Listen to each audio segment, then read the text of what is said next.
Good afternoon, good morning, or good evening, wherever you are listening or watching this podcast today from. I'm your host, Adam Parry, and you're on the Event Industry News podcast.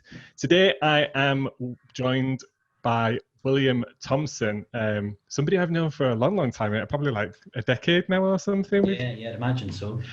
For those that don't know, William is the CEO of a company called Gallus Events and also Practically Perfect PA. That's a mouthful, that, mate, I must admit. For those that don't know, William works really closely with some really high profile customers, helping them to create new events and helping to improve their existing events. He also speaks around the world at industry events on how to organize events, how to do virtual events, how to do online events. And actually his own blog is regularly listed in kind of like the top 100 industry blogs and publications out there to kind of go and get good information and resource and quality stuff. And just personally, I see William and refer to William as the go-to person when it comes to doing online events or pivoting your current physical event business to a virtual event business, because William's been doing it for 10 years. So arguably he's like I say, he's the go-to person. William, I really want to get into kind of your experience around virtual and online events, because it's not something that's new to you, but it is new to lots of other people. But to set the scene, how did you get started within the events industry? What was your first foray into it? Well, I started when I was at university. I organised my university graduation ball. So that was the first thing that I did. And I can just remember I was in a meeting with like 15 students. The association had said, we're not running a ball this year, so if you want one, you have to organise it. And I hadn't done anything on events before. You couldn't study events at this point. You know, there was no courses or anything. Oh, yeah. And I can remember sitting in a room and people were saying, you know, how do you organise an event? What do you do? You know, who's supposed to do what are all the action? What's all involved? And I can remember just sitting there and it just all seemed to fall into place. It all made perfect sense to me, what needed to be done and by what type of person and what they should look over. And I just kind of do what I still do now, which is just sketched everything out. And then after half an hour, I said to everyone, I think that's what you do. And everyone looked at it and went, wow, that is what you do. And I said, well, you know, I'm glad I helped. And then I went to leave. And then everyone was like, hold on a minute, you're not leaving. You're clearly the only person who knows what it is we're supposed to do. And it just seemed like a really natural process for me. And I think ever, you know, that was 20 years ago now. And I think ever kind of since then, it's just kind of made sense in that way. So that's how I started. And then I set up my own business running graduation balls for other universities. And then I eventually had to draw down to London. And I came down and worked for a big commercial organisation putting programs together and doing sponsorship. And then I worked for another few organisations. So that was kind of how I got into it. It was very much a kind of chance happening. I never really wanted to do this job. It's just what I ended up doing. It'd be really interesting. I think there's probably, I would hazard a guess, I bet there's more than 50% of people that end up being event organisers that have had a similar kind of experience of you as yourself, like somebody's got to do it, so why not me? And then actually found a real passion, or the fact that they have got the skill sets, whether that be project management, event design, delivery, that kind of stuff. And I think it's interesting the types of events that people want to do, because I spoke at Leeds University a few years ago to their kind of second year event students. And, you know, I said to them, right, okay, you know, who wants to be a party planner? All the hands went up. Who wants to be a festival organizer? All the hands went up. You know, who wants to do product launches? Everyone. And I went, okay, who wants to run a conference? No one. Who wants to run an exhibition? No one. Who wants to work in a venue? No one. And I said, I'm really sorry, but those three jobs are about 95% of the jobs that are in the events industry, you know, so it's big and it's broad, and you can end up anywhere really. And obviously it's completely changed now with this, with virtual and digital. So some of those jobs will still be there, but there's a whole plethora of new career opportunities for people who want to get into events now that this is seen much more as a digital product than a physical product as it was in the past. Yeah, I totally agree with you, and I'd love to come back to that, because I think there's some really interesting information both about, like you say, career opportunities, growth for companies themselves, but obviously new opportunities for people to come into the event space that we would have not necessarily thought about as event organizers, but more maybe as creators and things like that.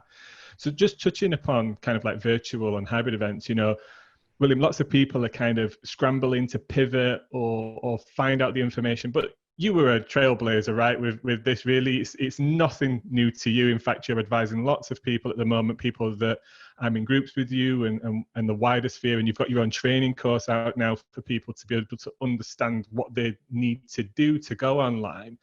But it's not new for you. How did you first kind of make that transition from what you were doing physically to online? Because it takes quite a lot of guts, if I'm honest, personally, I think, anyway. Well, yeah, I mean, I started doing it, well, it was 10 years ago, and I would say it took even more guts then because the technology was just absolutely atrocious. Yeah. And the understanding of what people would watch and engage with online was very different then.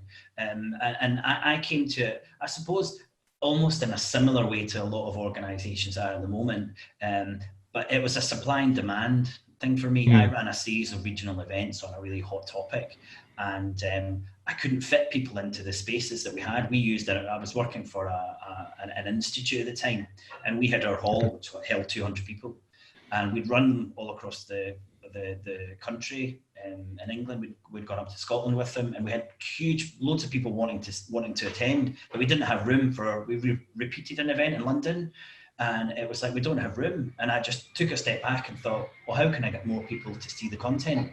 And it was well, why don't we just, live stream it? If it was called live streaming, then I don't know. But it was very much, I was then pushed towards virtual. And that's what's happening at the moment. So many people are pushed to it rather than taking a step back and thinking, this is brilliant. What are the things this allows me to do? How can I restructure my business? How can I lower my risk? How can I offer more? How can I target a new market? Very few people are being pulled to the digital environment. Even now, they're still being pushed by this. I can't run a physical event, so I'll run a digital event. So my journey was similar in that sense.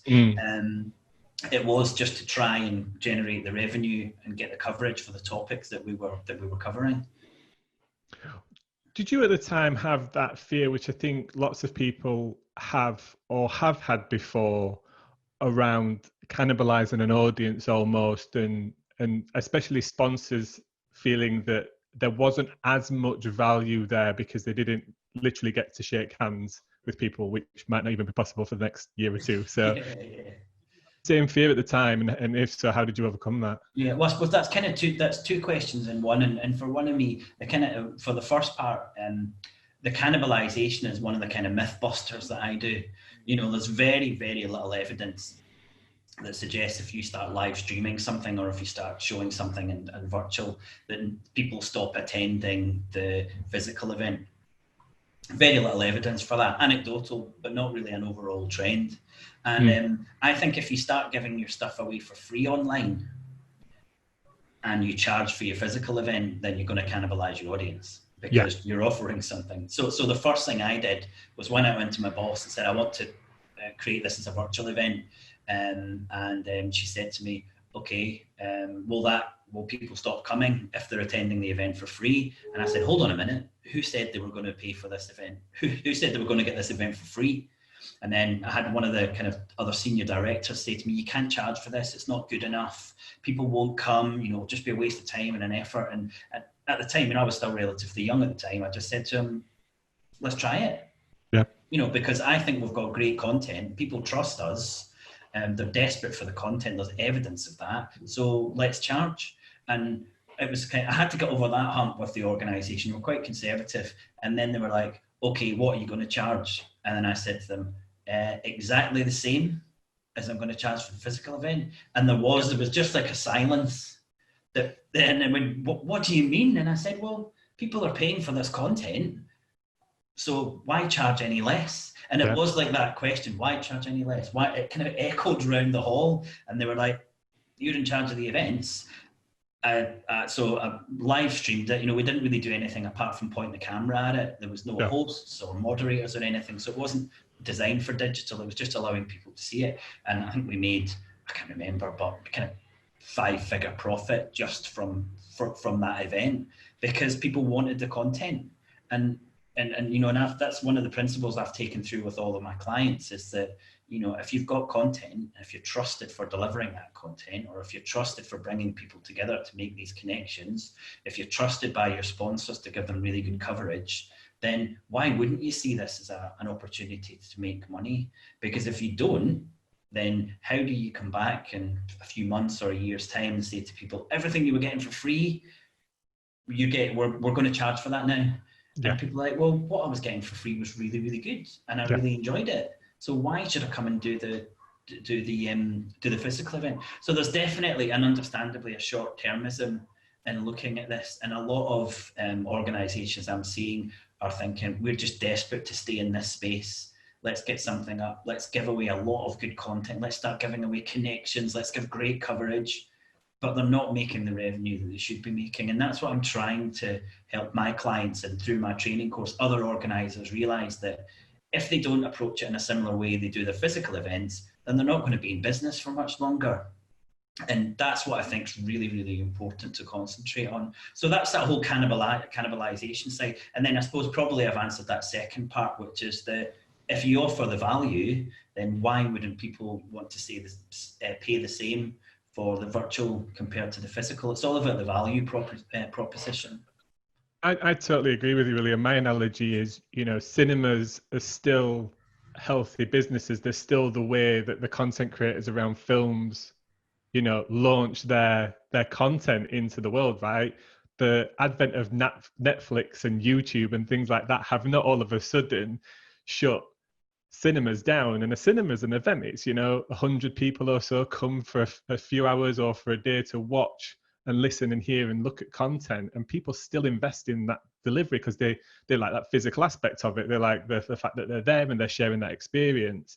And I absolutely agree with you. You know, I think I've seen myself, so many people do that knee-jerk reaction to keep our face out there. We need to do this because otherwise people aren't going to be here when we're ready to come back to physical events. But that doesn't put any money in the business at that moment in time or pay for anybody's work, right? It's understandable, isn't it? It's understandable. You realise why people want to do that, you know. And as I said, I think certainly my job as a consultant is to understand where the clients are coming from, and then trying to help them achieve that objective with maybe not going down the route that they think's the only route for them to take. Yeah. But it is important to be in this space. What about if you're planning to go back to physical events? What about events that, let's say, are already free or have been free, and they're driven much more by, let's say, exhibitors or sponsors and things like that? What's your advice there to people in that space that have already got a free product around content, but are then wanting to either have to do something online because they're currently in this situation where their event would happen, let's say, now, and they've not got the option to postpone? Like, how have you been advising people around that? A couple of ways to come at that is that what I'm trying to do with all of my kind of support, you know, what we'll cover in this call and the course and the consultancy and my blogs, is to say to people, this isn't just about getting an event and pivoting it, okay? Mm-hmm. That's actually quite easy to do. There's a digital design element, and there's pricing, and there's making all of that, right? But that's relatively easy. This is an opportunity for you to take a step back and look at your business. Or look at your whole and think, what is it that we do, and why do we do it, and can we do it differently by looking at digital? So this is as much about an event as it is about digital transformation, and that's what I did with my other business, Practically Perfect PA. You know, we changed into a digital business, digital delivery. Revenue was all digital, and I know you're doing a bit of that, you know, with the two things that you do, the event and also the publication. So it's taking a step back and thinking, do I need to try and replicate this? Because that's where I'm seeing people failing, when they're thinking, I've got a 100 stand exhibition, I'm going to take it online. Mm-hmm. And you really need to think about what's the value proposition, because as I say to everyone, and a lot of people kind of like take this one way or the other, but people don't want to go to an exhibition. You know, exhibitors, they don't really want to spend 3 days standing at an exhibition selling to people. Yep. Okay, I know you're nodding, Adam. Yeah, but right. So you're one of them. But they just want the leads, and they want to be able to sell. They're not really that fussed about how that comes to play. And this is where I think a lot of events businesses are brilliant at generating content, are brilliant at generating connections, and are brilliant at giving coverage to their commercial partners. But so does it have to be from an exhibition that's now taken online? And that's what I'm really trying to say. And I've got one client who has got 6 exhibitions to run at the end of the year. And he's been saying to me, how do we pivot these? And I said to him, what's your objective? And he said, well, I want to make, X amount for my family. And I said, okay, well, maybe there's a completely different model from what you're really good at that isn't running 6 exhibitions, because, there's a high risk, a high cost, a relatively low profit per attendee. So it's just an opportunity to look at your business very differently. And I know a lot of people watching and who are on my course, some of them are just being tasked with pivoting an event. I want to help people do that. But on that wider sense, there is the take a step back and do you need to do what you've always been doing and just think about it in the digital world? Probably not. You can probably do it differently. Do you think then the future, and I don't want to put words into your mouth, but do you think the future of what an event organizer or the traditional event organizer might look like actually might revert back to what more of a publisher looks like? A publisher tends to have events as part of their overall portfolio of content delivery, don't they? They have, maybe a news website or a magazine like traditional media. They might have a podcast. They may do video and recorded content. And through those mediums, they do a great job at creating an audience that they can then filter into their live events and market to them themselves at very little cost because they've got the audience there rather than partnerships and media and advertising stuff. But they've essentially got a 365 day revenue opportunity in either selling a subscription model to that audience for really high level quality content, or still taking what sponsors and exhibitors that we have at the live event and providing them with marketing and advertising opportunities through the rest of the year. Do you think it'll be that, or do you think it'll be something totally different? Yes. Right. And you've explained it beautifully. Yeah. But not for everyone. And I think there's going to be a situation where companies that just put events on are going to really struggle in the kind of shorter and medium term. And I don't think a lot of them will be around in the longer term. For example, I had one conversation with a group of 5 or 6 solid career guys in their 40s, conferences, exhibitions, that's all they've done. And I had a conversation about them, what the new world looks like. And it seemed like a chasm for them to jump, because they weren't necessarily respected to deliver content. So in the virtual world, people always talk about the kind of tribes and who do you follow and who do you like. And the human instinct is to build up a relationship with people online and you get to trust, and then that leads to revenue.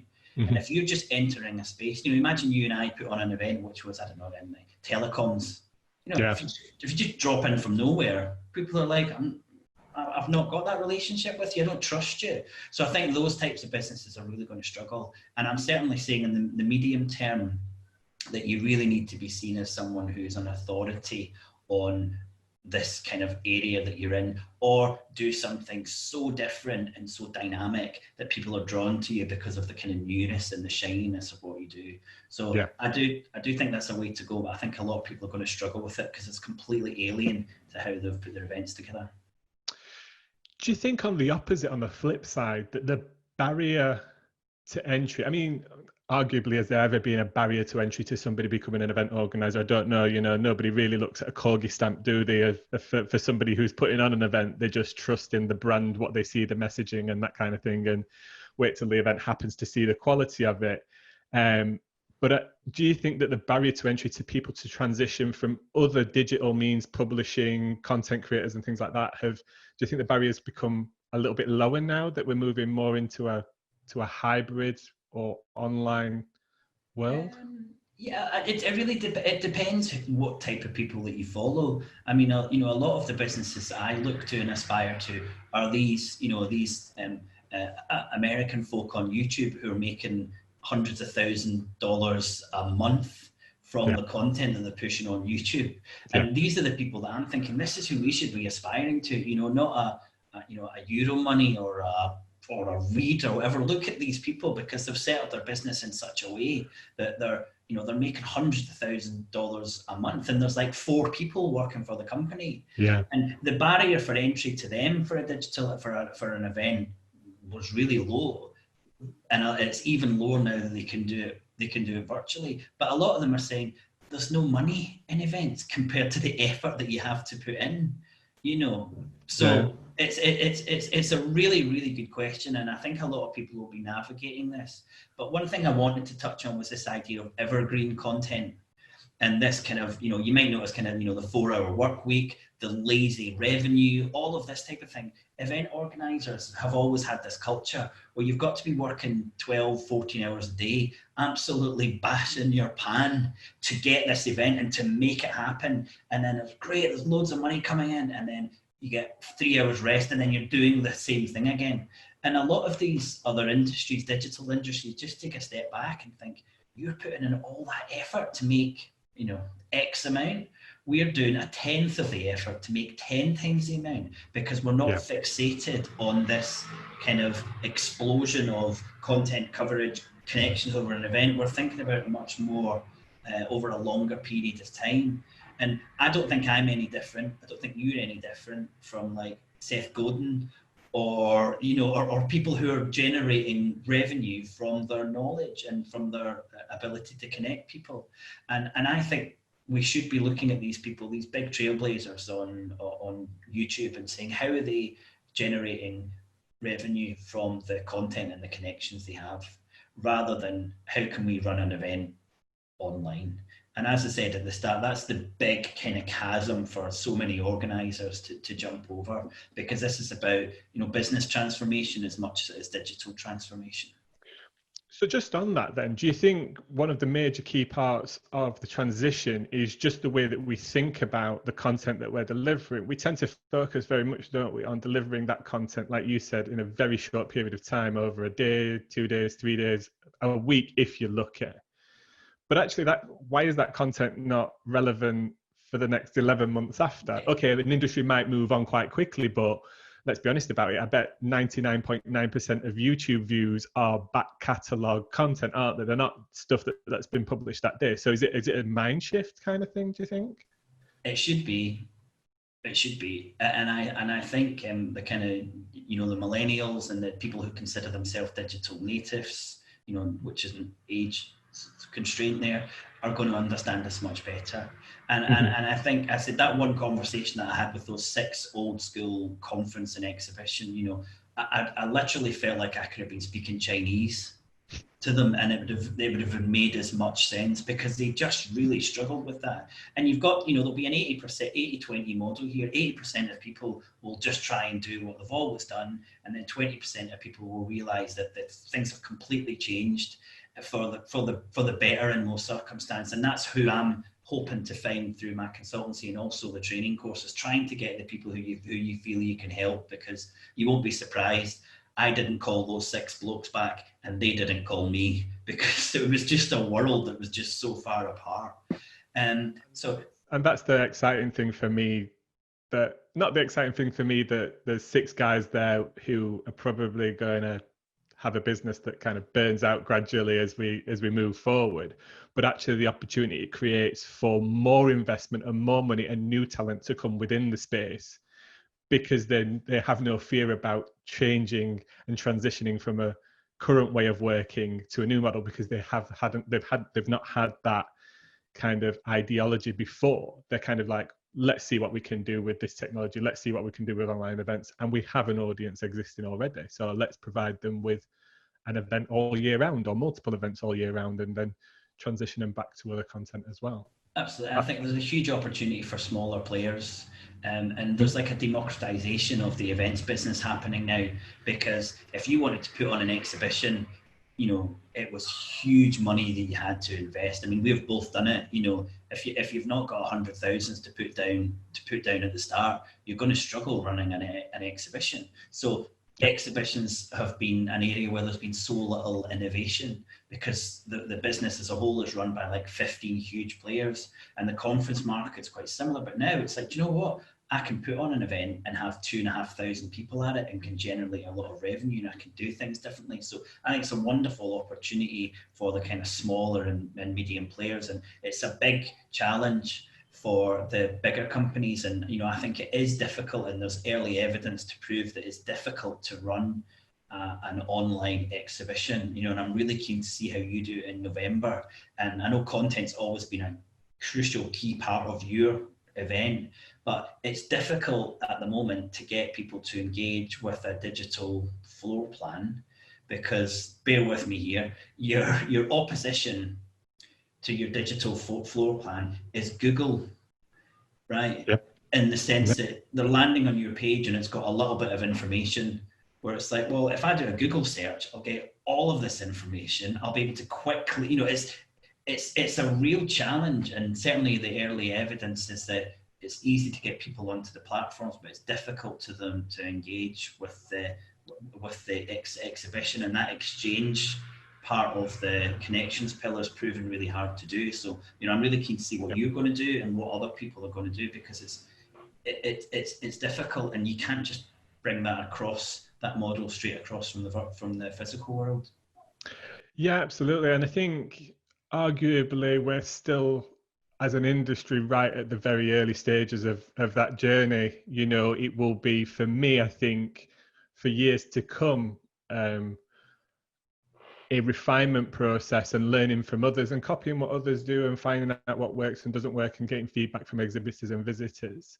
I almost feel that there shouldn't be so much focus on exhibition models going forward. I think actually if I was coming into it now, a smarter play would be to go down the ticketed conference content route with some digital sponsors wrapped around that as extra revenue, if I'm honest. From a publishing perspective, we have the challenge that Event Tech Live has been. Yeah, but how much work goes into putting an exhibition?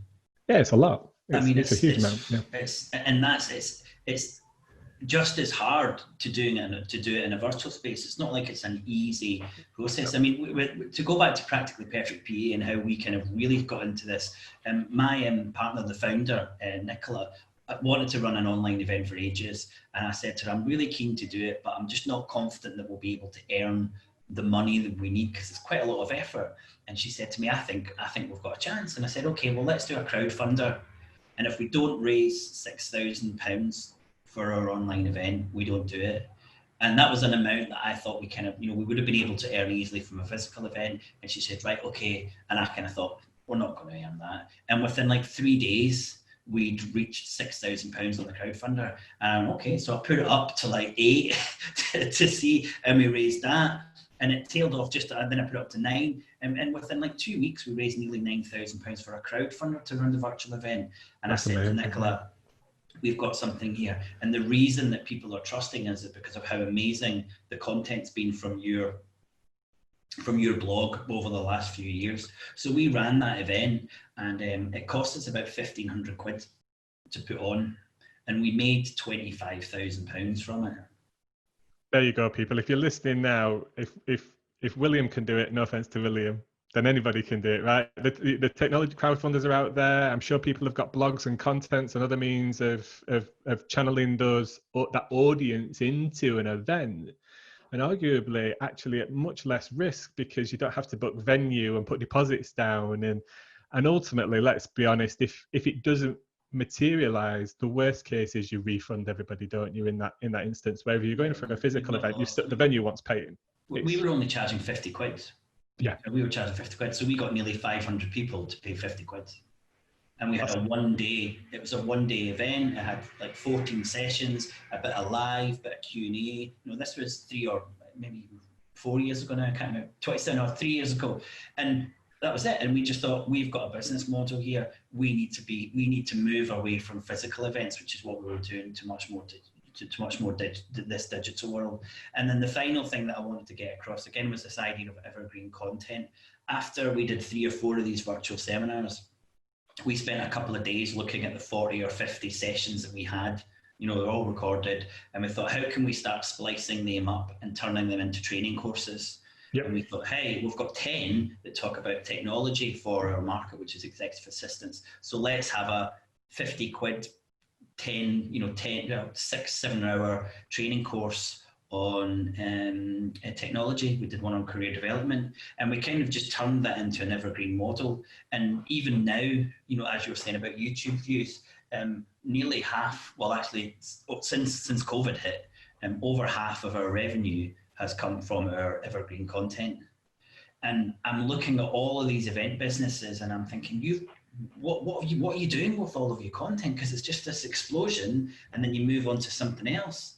And I'm thinking, you really could run 6 events. You could run 6 events, put it all on courses, and then you could go to the Bahamas for 6 months. Do you have to be continually creating this if you really take this lazy, this lazy approach to revenue or the passive income? And I think we're in a wonderful position to do that. I'm conscious that you're short on time today, mate, because you're extremely busy at the moment. I know delivering your own stuff, but also advising and dealing with people on the course. And I do want to cover some stuff off on the course, but could you ever see, I think somebody tried this many, many moons ago. Could you see a professional platform like YouTube that's there for organisers like us to upload our content and take that little bit of the middle bit that's the difficult bit, and probably a lot of reason why people aren't monetizing their content is because they don't have the infrastructure to do what YouTube have done and Google have done, which is be the bridge between advertiser and sponsor and content creator. Could you see it like a business YouTube in the future where conference organizers and exhibition organizers can put that content up and earn a long tail? I remember Chat TV. That's the one. Yeah. Which was I think the guy was called William. I think he's doing really well. He's now based in San Francisco, and it was a really good idea. Good idea. I think something like too early, do you think? Yeah, he tried it, but not to a huge extent. But yeah, definitely. Yeah. I think that's the thing. There's so many more opportunities opening up, and I did want to touch on technology because this is something on the groups that we're in. I've kind of mentioned to a few people, but we at the moment as an industry, we're being held to ransom by the platforms. Okay, and you can look at it in any nicer way than that, but that's what's happening, and they're able to charge what they want. They're able to dictate the terms because there's such a huge demand for it, and we've got no control of that. And when this happened to the big music companies, because my background's from music management, I used to manage bands and run a record label in between my event stints. But the record industry, the music industry, was really worried about piracy and the jump to digital. So they got Spotify and they invested heavily in Spotify, and they said, hey, if Spotify is going to make money, then we want the events and the music industry want to make that money. So all the big record labels are big shareholders in Spotify. So they made sure that they were going to earn their money from these platforms. And I just think our industry has been way too passive, and we've just sat back and we've let all of these kind of Stanford MBAs come on and design platforms that are not suitable, don't do everything we want, and we've just been there thinking about our next event. And this is all, but you know what I mean? It's like, this is what's happened. Nothing's going to change if we just think we're people who play are a link in this chain, rather than thinking, well, how do we own this? How do we control it? Then we're just going to be caught again the next time something like this happens. It's really interesting you say that. I was on a call yesterday with a guy called Marco, who runs Vesuvio Ventures. He's dealing with Informa, with Reed, with Clarion. They all have their own digital investment funds working separately, and he's trying to corral them to come together to create an industry fund for that very thing, so they can play a role in not only the progression of that technology through investment, but a role in designing and how it works for them specifically to get the best out of it as a business, but also for their attendees and exhibitors. And you're absolutely right, that's missing at the moment. We are passively buying into these solutions, not being able to give them a steer, but also not benefiting as an industry from the growth of those and the income revenue drivers from those, and possibly the exits of those companies into other digital streams like Marketo or Adobe or something like that as they grow.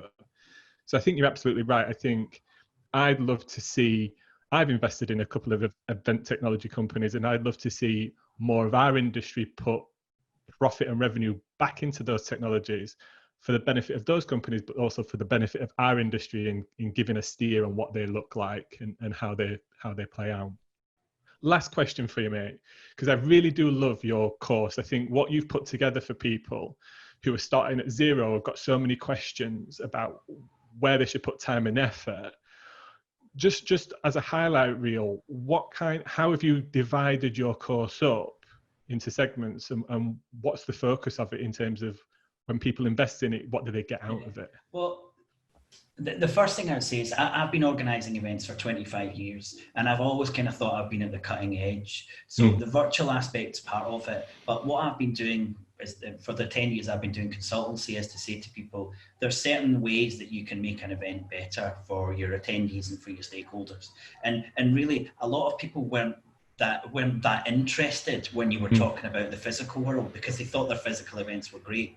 And now digital, everyone's saying, wow, we need to make all of these changes. And I'm saying, yeah, but you should have been doing all this for your physical events anyway. You know, you don't have to just think about how people engage with your content because it's virtual. You should have been doing that anyway. So, you know, I have been doing virtual for a while, but I've been thinking about how to make events much more interactive and engaging for as long as I've been organising events, you know, kind of, you know, for nearly 20 years with this kind of content aspect. So I'm bringing all that into the program, and it's not just about virtual and digital. It's about how do you transform your events into an experience that people are going to engage with, and an experience that your sponsors and your commercial partners want to get involved in. So I took about a week really to structure the course, bringing in everything that I've done over this period of time, and then also looking specifically at what's been distilled over the last 6 months, helping clients. And that's all in there in the structure. But I've not recorded much of it because a lot of it is absolutely at the coalface right now, because I'm helping 5 or 6 organisations do this. So I'm wanting to work all this through, and it's what people are getting on the course is this kind of, you know, 25 years of knowledge distilled through 5 or 6 live projects to say this is what's working. And it's a structural thinking, you know, right from the start. It's why are we doing this? What are our options? So we look at kind of business model, and then it's going through that. Well, why are people engaging with this? What's the value proposition? Okay, we've kind of got that. So how do you deliver it? What are the options and platforms? What about coverage? Is it just before? Is it just after? And then drilling down as much as possible. But I've said, in, you know, typical sales speak, I want people to kind of lead this digital revolution. And I feel that to do that, you're not going to get this from doing a 9-hour course or reading a book. You really have to live this for 3 or 4 months. And that's why I've structured the course in such a way. And you will believe how many people have come to me and said, can you just give me all the content now? You know, I'll pay you for it. And I've said, no, because I want you to live this journey over 3 or 4 months. So at the end of it, you've not just learned about it, you've actually done some of it. So at the end of it, you can be a really great resource and can go off and do other things. I just don't want to deliver the course of that, because I want to make a difference. And then, you know, we've got 25 people booked on at the moment. I want them at the end of it to be able to talk in the same way I do about digital events, not just having repeated some stuff they've heard on they've read in a blog or they've heard on a podcast. It's much more in depth, and I know that by doing that, I'm going to shrink the amount of people who want that. But I think the industry is desperate for people who get it, and they realize it's not just about pivoting what you do, it's about understanding the opportunities that digital brings. I think you need time to digest, think about the content that you're taking, and like you say, if you can apply it as well to live it real. It'd be kind of like giving somebody a manual to a car and saying, right, just read all that in the next day and then go off and fix it. It just doesn't work. Our brains don't work like that, do we? In fact, if anything, we've got so much information at our fingertips. And in an instant, we've become very almost, we scan over things, don't we? And we read the bits that we want to hear, and we kind of disregard all the other bits and kind of make our own vision of something. So I think delivering it over a longer term, I think is absolutely the right thing to do, in terms of making sure that all of those 25 people that come out of the back end of this course in this first iteration get the most out of it. I think it's amazing that maybe. I wanted to get one thing across before I left, and I've got you won't be surprised, I've got a platform demo in 1 minute. But we've all been pushed to online, and completely understandable. And what I've been trying to do for years is to get people to feel like they've been pulled towards it. Okay, so online events are fantastic for 5 reasons. And the first one is that scale is there. If you've got an online event, you can scale it so much wider than you've been able to do with your physical events. It's a lot lower risk. And this is something that's really good for you to consider sticking with. The third, and for me, the most important, and I would love to do a separate interview podcast with you on the sustainability aspect, but online events are hundreds of times more sustainable than physical events, and we've got to use this opportunity to make a much more positive impact, because the events industry does a lot of damage, and online events, it's not a sustainability silver bullet, but it makes a big difference. And that now so much of your marketing is online and digital, and it just makes sense that having a product that people can click on and see rather than click on and attend makes sense.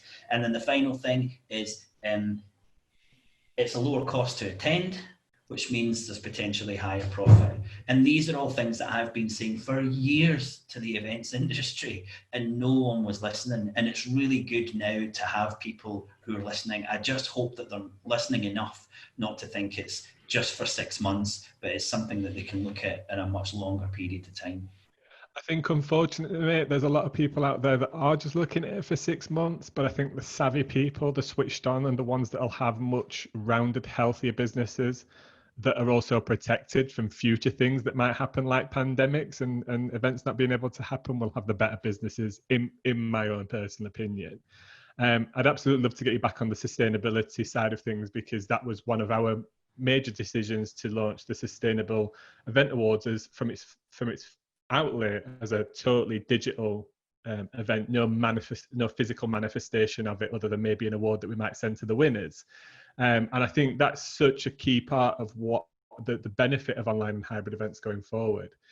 For anybody listening or watching, how can they connect up with you if they want to reach out about consultancy, and where do they go about the virtual? Well, if they want to talk about consultancy, they'll have to speak to me after the summer, because I'm fully booked, which is a great, but also such a shame, because I'm really passionate about what I do. And that was one of the other reasons that we set up the training course, is that I can cover 25, 30 organisations. And both best way to find that is on my website, which is gallusevents.co.uk.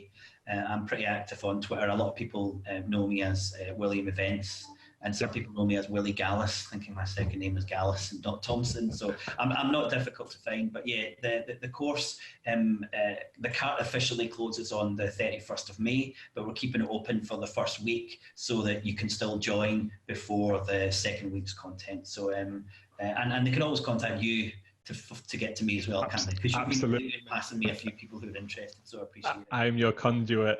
I think I probably made that mistake as well, mate. Giving you, I think I probably called you William Gallus, William Thomas, William Thomson. I'm terrible with names. I must admit, mate. Thank you so much for coming on today. I know it's been short and brief, and I really appreciate you giving us the time, because I know you're so busy. We'll definitely get you back on, because I think there's other areas I want to dig into your experience and your thoughts. I think you're great. Everybody follow William online. He's very outspoken. He doesn't shrink by coming forward. He's very outspoken on the good and the bad side of our industry. William, thanks for coming on today, and we'll catch you soon. Brilliant. Speak to you soon. Thanks.